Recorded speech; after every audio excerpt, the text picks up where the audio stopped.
Good day sa tanan. This is our second day sa ating 3-day Recollection series. Our theme today is Death, Gifted to Give. And this is the second day of the Paschal Triduum, the Good Friday. And indeed, today we will see again, we will dramatize before us the passion and death of the Lord. So for our first point, we use the text from John, again the Gospel of John, chapter 18, 1 to 14. Let's just read through the text quickly from the Gospel of John. When Jesus had finished speaking, he went with his disciples to the other side of the Kidron Valley. There was a garden there where Jesus entered with his disciples. Now Judas, who betrayed him, knew that place since Jesus had often met there with his disciples. He led soldiers of the Roman battalion and guards from the chief priests and Pharisees, who went there with lanterns, torches, and weapons. Jesus knew all that was going to happen to him. He stepped forward and asked, "Who are you looking for?" They answered, "Jesus the Nazarene." Jesus said, "I am he." Judas, who betrayed him, stood there with them. When Jesus said, "I am he," they moved back and fell to the ground. He then asked a second time, "Who are you looking for?" And they answered, "Jesus the Nazarene." Jesus replied, "I told you that I am he. If you are looking for me, let these others go." So what Jesus had said came true. "I have not lost one of those you gave me." Simon Peter had a sword. He drew it and struck Malchus, the high priest's servant, cutting off his right ear. But Jesus said to Peter, "Put your sword into its sheath, that shall I not drink the cup which the Father has given me?" The guards and the soldiers with their commander seized Jesus and bound him. And they took him first to Annas. Annas was the father-in-law of Caiaphas, was the high priest that year. And it was Caiaphas who had told the Jews, "It is better that one man should die for the people."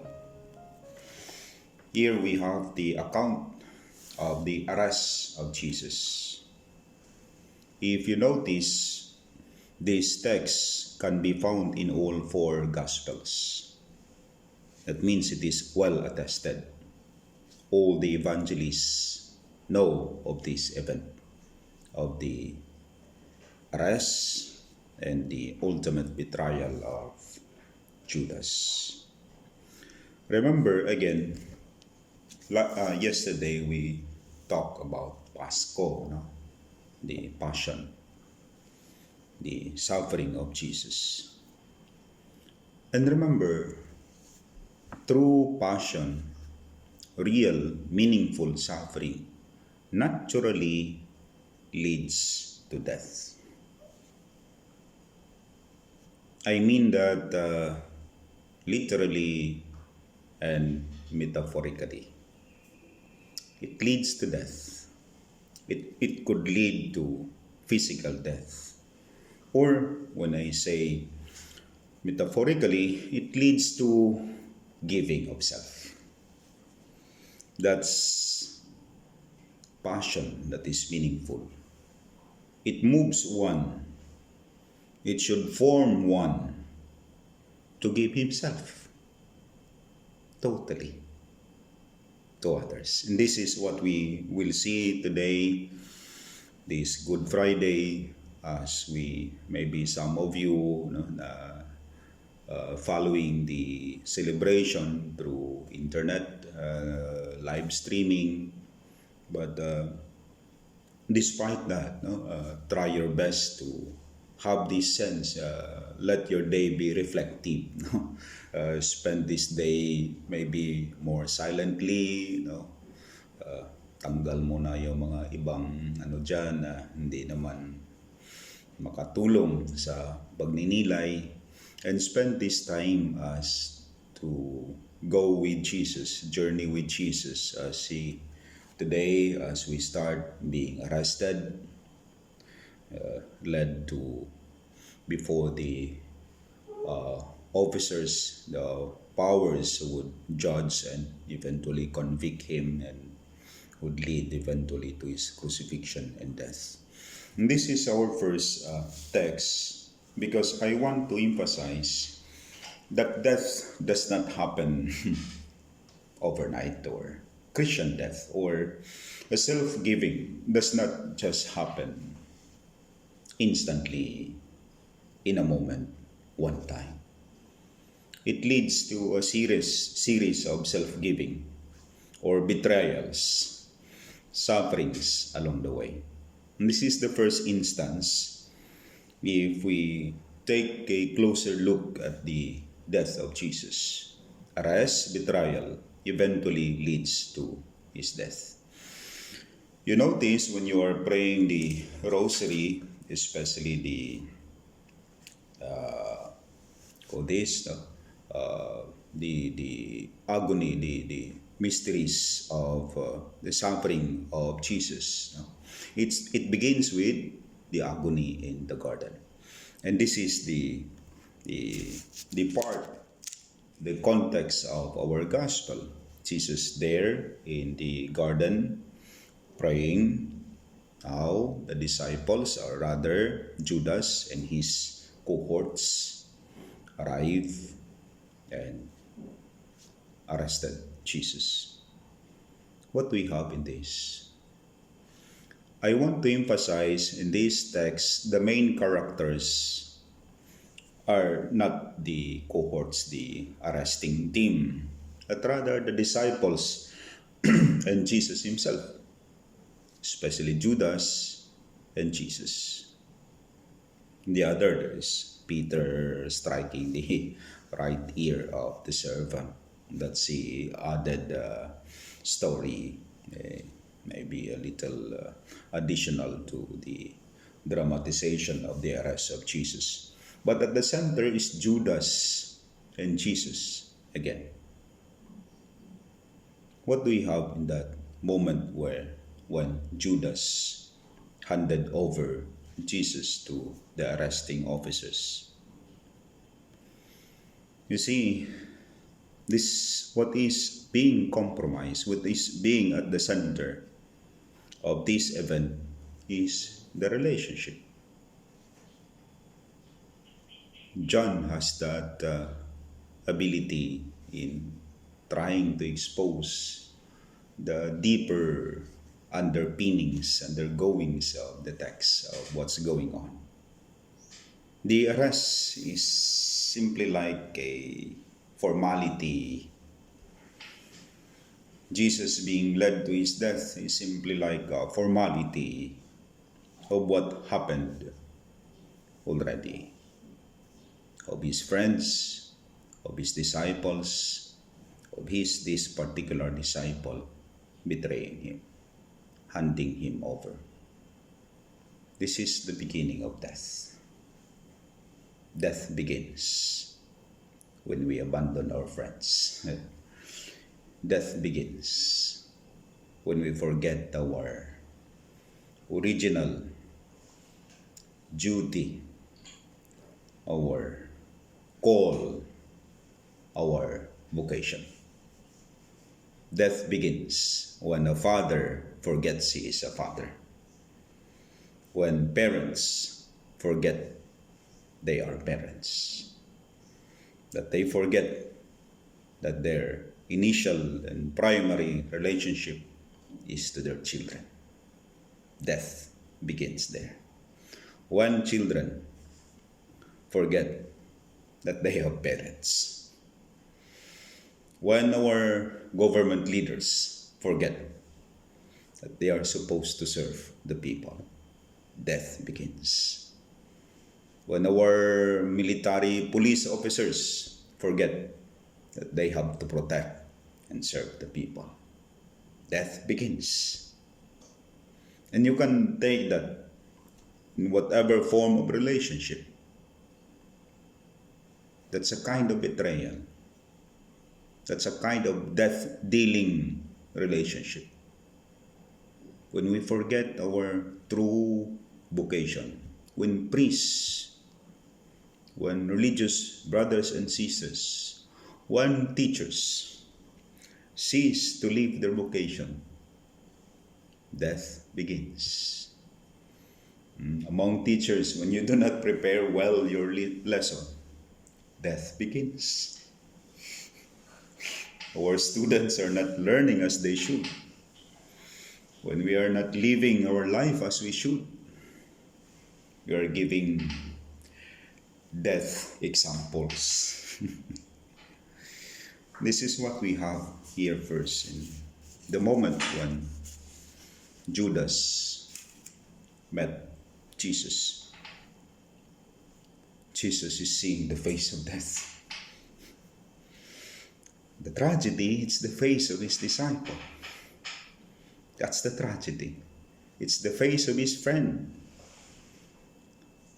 Jesus would not mind even those others arresting people, armies. He would not mind that. He knows his power. He knows who he is.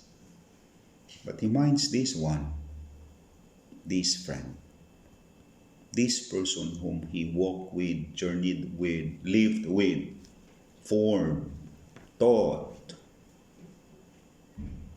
called to be close to him. And that's the tragedy of our ministry, of our vocation, when we stop becoming one. Second, when we betray, again, it's not other aspects, as we said, but the relationship. To betray is doing evil to the one who is good. That's the real sense of betrayal. When you are bad and somebody exposes you, that's not betrayal. That's helping you. When you did something wrong and somebody called that sinumbong ka, that's not betrayal. That's helping you become better. But somebody who is doing good and you do evil to that someone, that's betrayal. And we see that around us. People who are well-meaning, doing what they can for the good of our society. But there are people who are really maliciously doing evil to this. And this is a kind of betrayal. And we have this in Jesus. We see Good Friday every day. We see arrest and death. Not only literally our officers arresting and killing, which is also true. It's also a kind of betrayal. See, we need to, as this is also a tendency to many of us, to destroy the good among us. Let us get rid of this. Maybe it's already has rooted in our hearts. Get rid of that. That tendency to put off the fire of goodness, of enthusiasm. Rather become, on the other hand, be a support, be an inspiration. Be the one who would uphold those who are doing this, if we ourselves cannot. And thirdly, as we mentioned earlier, this account of the arrest of Jesus is well attested. All the Gospels have spoken about this. This is well known, in a sense, among the first disciples, Christians. This is therefore highly credible. See, And what is ironic in the text is, though it was done at the nighttime, madilim, supposedly walang nakakakita. But it was so known that it is like done during midday, noontime. That's how deep the wound that was inflicted to Jesus. And see, that's the moment when Jesus was initially wounded, not maybe physically, emotionally, as a human being. And this is a wound that we cannot see, but a wound that is so painful as well. That it may be this is the fatal. This one could have led to his death. See, after this, we will see as in our 14 stations of the cross, there are many other stations. Jesus would be mocked. Jesus would put into trial. But we can imagine, as the other text would attest, he was insulted, he was spit upon. We can imagine he was kicked, he was hit, he was being shamed, he was insulted. See, the power of those who would betray is simply too much. That often, before betrayal, they already see the other, the one they would betray, as less human. Careful. It is, in fact, the really human that you are betraying. In fact, the betrayer is less human. That's what we have. And so, as we keep on with our reflection this day, we ask for this. This is the initial blow to what we will eventually see in the death of Jesus. And as we continue with our reflection, we ask for the grace that all the more we focus our gaze on Jesus and allow ourselves, despite the difficulty, journey with Him. By doing that, we learn more and more to be like Him.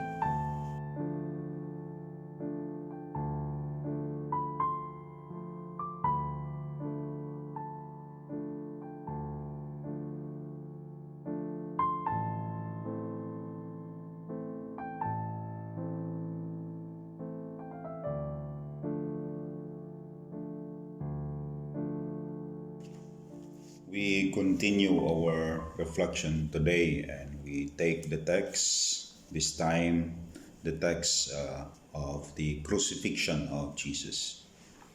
We have chapter 19 of John, 16 to 22.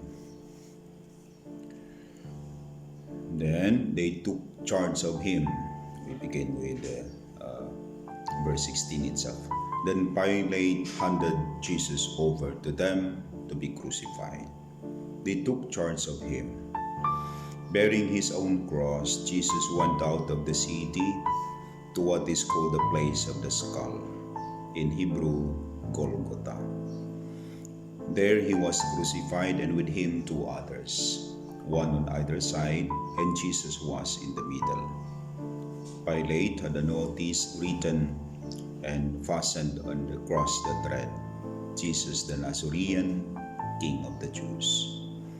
Many Jewish people saw this title because the place where Jesus was crucified was very close to the city.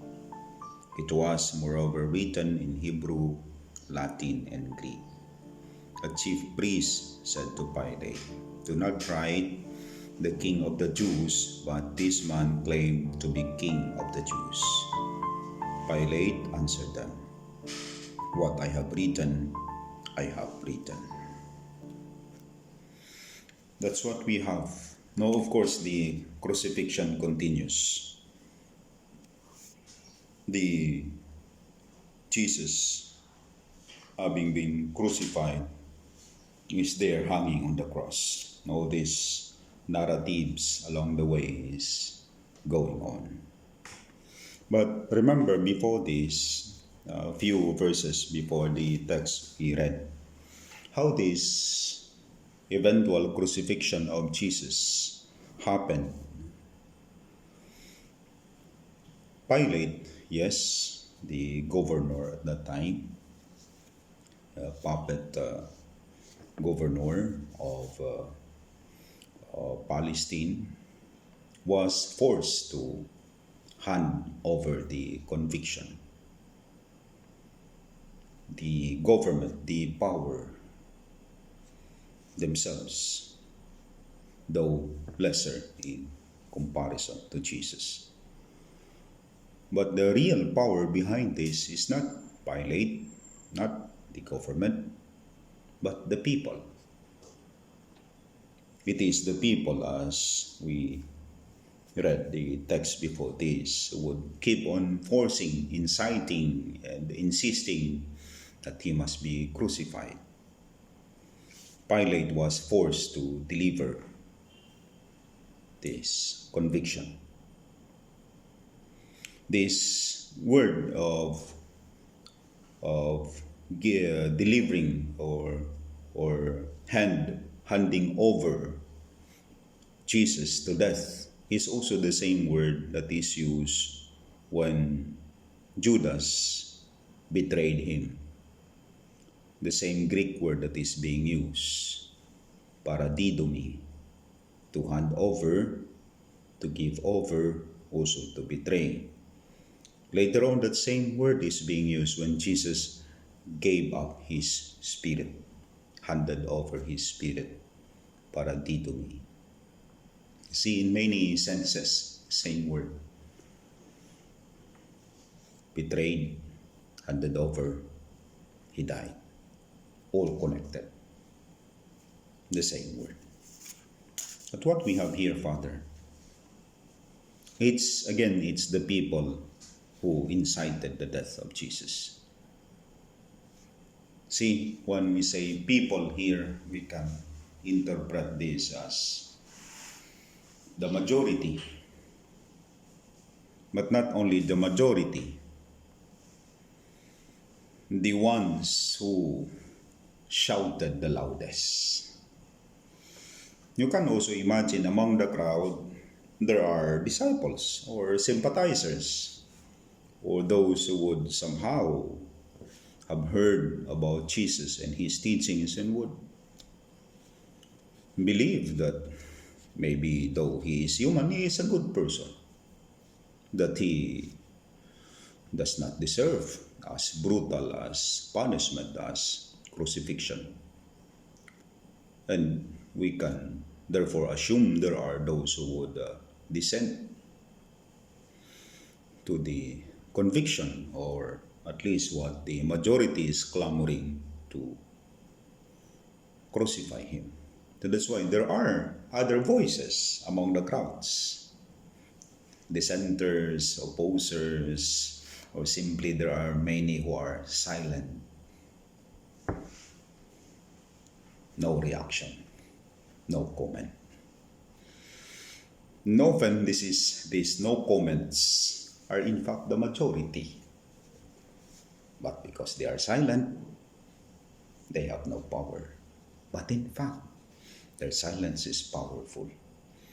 Because their silence pushes the loudest among the crowd to do what they intend to do, to crucify Jesus. See, often, yes, it is the loudest that's heard. The will of those who are very noisy, that is heard. But if we take a closer look at the reality, in fact, the greater number is not this loudest group. It's the silent group. who does nothing at all. I think this is a time to reflect as well when we look at our society, when we look at what's going on in our country. Often, who decides what's being done, or who has the force or the authority to influence our leaders? It's the loudest, the trolls, the all that, no, the minions, the those who would post a lot, who would expose or doing a lot of media exposures. But they are not many. They are simply loud and noisy. The problem is the majority simply silent. And so we allow, in a sense, the noisy and the loud to do what they intend to do. To crucify our government or our people. To crucify our culture. To crucify our values. Our honor. Our integrity as a people. The dignity of our children. Of our families.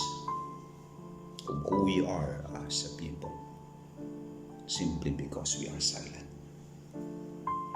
In a sense, being silent, we become accomplices.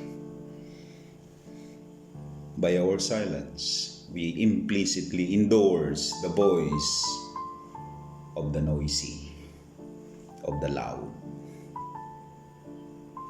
The silence of majority is deafening, that what we simply hear is their non-action, no reaction.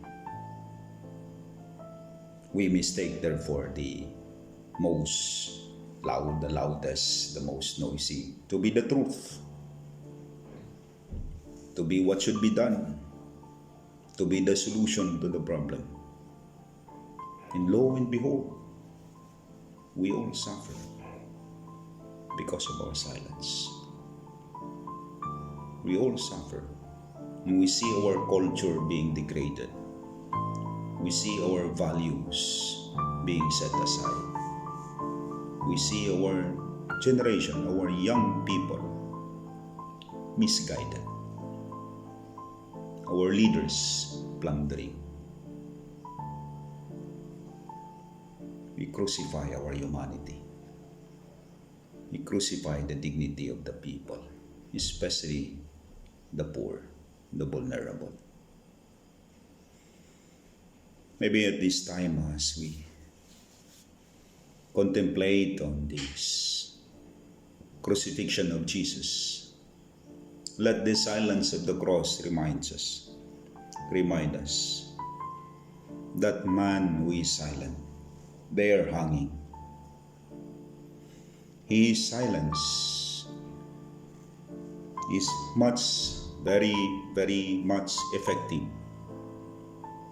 because he articulated our inaction. He articulated our inability to do something against the evil in our world by silently being led to his death, by silently, very meek, allowed himself to suffer for us who are voiceless, or maybe not voiceless, simply not using our voices, hoping to stop the evil.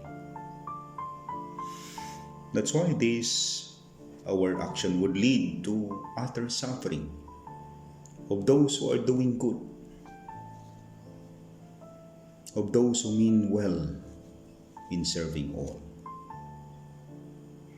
See, the drama of this Good Friday. We hear the shouting of the guards, of the soldiers, of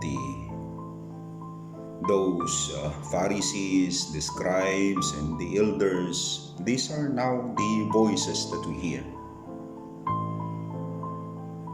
We do not hear the cries of mothers. We do not hear the cries of those who are empathizing with Jesus. No, we do not have that.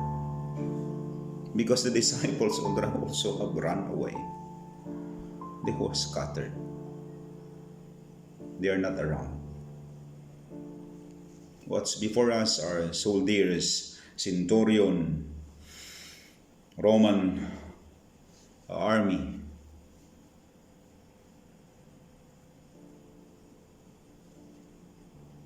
No disciples. Maybe only there the mother of Jesus and some women. Maybe John, maybe.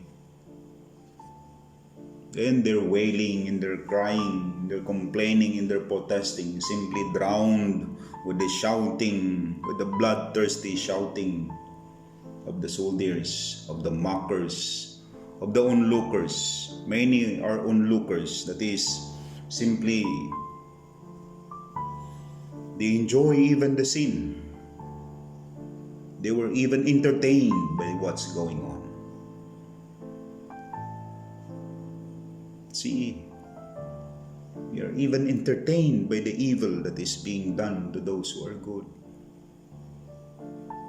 We even enjoy looking the innocent among us suffering.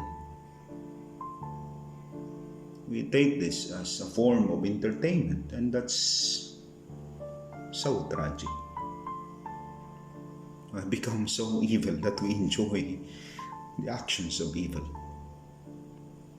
We have become so less human that we can embrace actions that are not human. And so today, as we continue to look at the cross of Jesus there, or maybe you have the chance to listen to reflections on the 7 last words of Jesus. Maybe not in our churches this time, maybe somewhere some people would still do some 7 last words live stream via internet. Imagine these things and ask for the grace to be able to have that courage. Maybe not the voice, but the action. Maybe not the eloquence of our speech, of our words, but the eloquence of our lives, the way we live our lives, the way we faithfully follow Jesus. And we go to our third point for today. We use the text of, again, John 28 to 37. This is the account of the death of Jesus.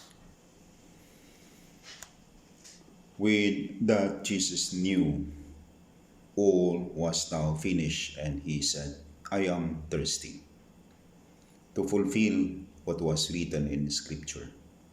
A jar full of bitter wine stood there, so putting a sponge soaked in the wine on a twig of hyssop, they raised it to his lips. Jesus took the wine and said, It is accomplished.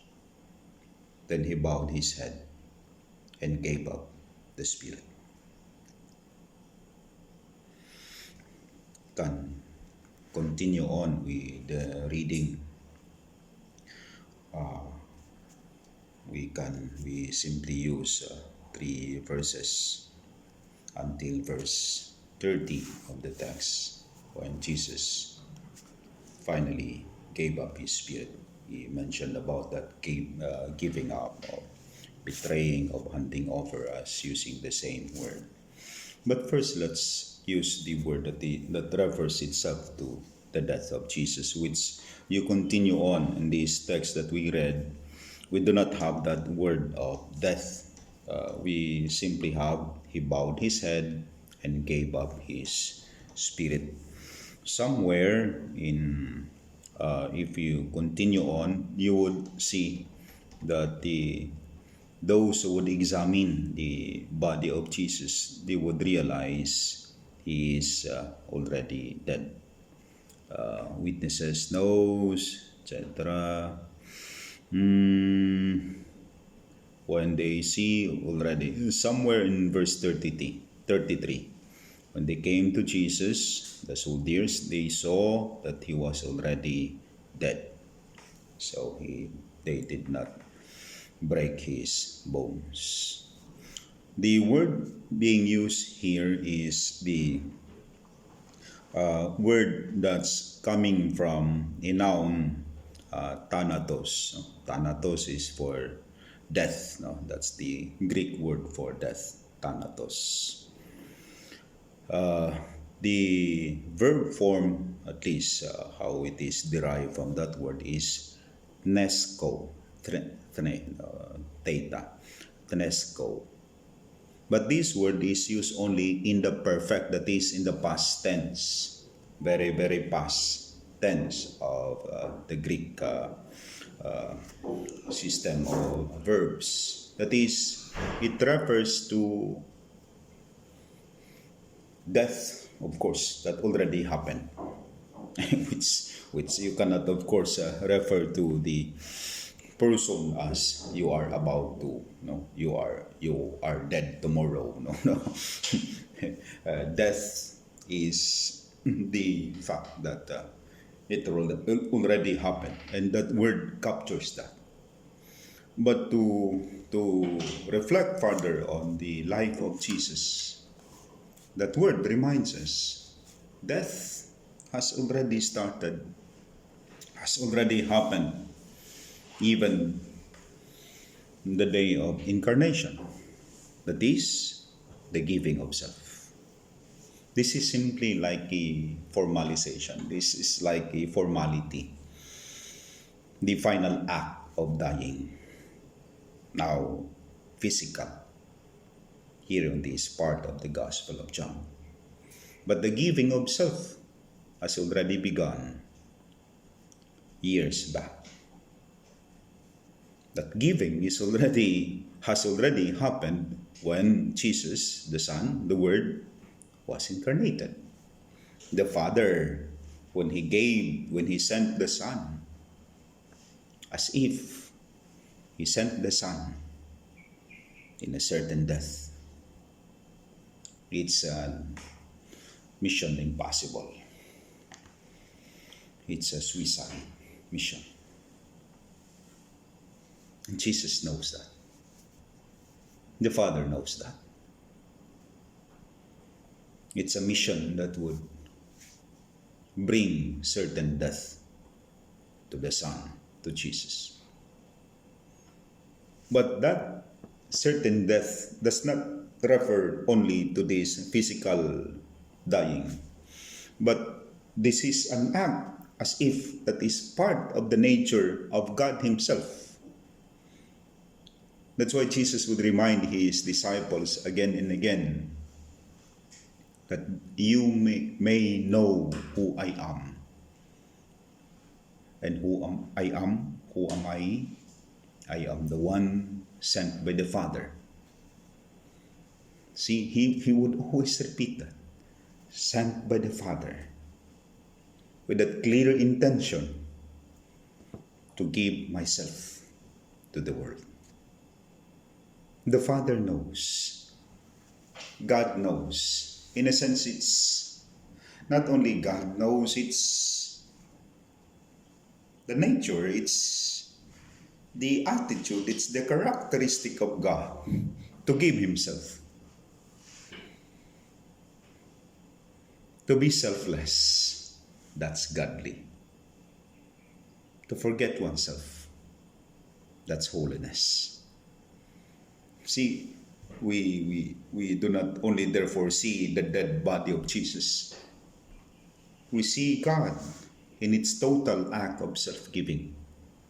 You have that in John 3:16. God so loved the world, etc. So this is the sense when we look at Jesus there hanging on the cross. Some of the corpuses of the body of Jesus there on the cross, some are still with eyes open. Some Jesus still on the suffering. But there are crosses that indeed, and I think that's more beautiful. It's not very inhuman because you keep looking at Jesus there with his eyes open. You see Jesus continues to suffer, but Jesus on the cross is dead, closed eyes, bowed head. That's the total act of self-giving. That moment that he gave everything up is the moment that God is totally known, that God eloquently revealed himself. In that very act that Jesus gave himself up.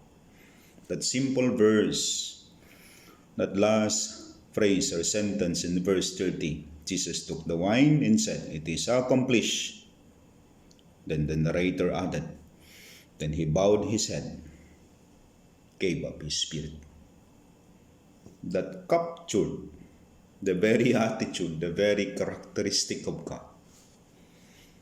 Total self-giving, of unconditional love, how we love to use that phrase. This is what we have in Jesus. And again, we can go back to ourselves as we experience our humanity and how much we cling to this life. How many of us are so obsessed with our life.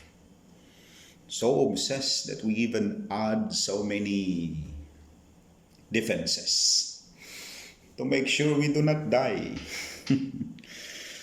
to make sure we do not suffer, to make sure we do not know, we do not share ourselves. See how selfish that is in a sense. Or even the moment we, some of us, no, abang tumatanda, hindi pa rin matanggap na tumatanda. You know, some of us who are already, supposedly malapit na, hindi pa rin matanggap na malapit na. Yun. Dagdag pa ng dagdag ng kung ano-ano diyang depensa. See, we remind ourselves, doing that, not only we deny the reality, but we keep on holding on to ourselves, forgetting that giving up the self is the real way to be human. So our defenses, in fact, simply reveal, maybe along the way, all the more we love this self, this life, in fact, we become selfish. In fact, we become less and less godly. We become less and less human. Ayan. And this might be quite awkward or provocative to some. How do we spend our money? How do we spend our resources? How do we spend our earnings? Maybe some 50% pang self-decoration, from self-defenses. Look at that, see? Why you do that? Yeah, again, it's a way to remind us, this is God that we are seeing this day. This is Jesus.